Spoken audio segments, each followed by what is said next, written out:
Hey, Mike here, Master Plumber and Rheem National Technical Trainer. When replacing an old tank with a new tank, it's an easy replacement. Tankless installation is more complicated though.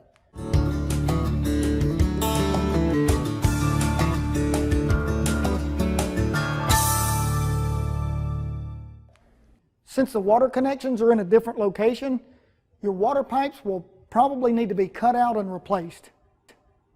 Also, your existing tank's vent system is designed for a tank, not a tankless. So you'd need to install a new vent system. Another important factor is the existing gas line. It may not be big enough for the new tankless, and it may need to be upgraded in size. And lastly, you'll need to plug in a tankless. If there's not a power outlet nearby, you'll need to have one of those installed as well. I hope this video has been helpful. Thanks for watching.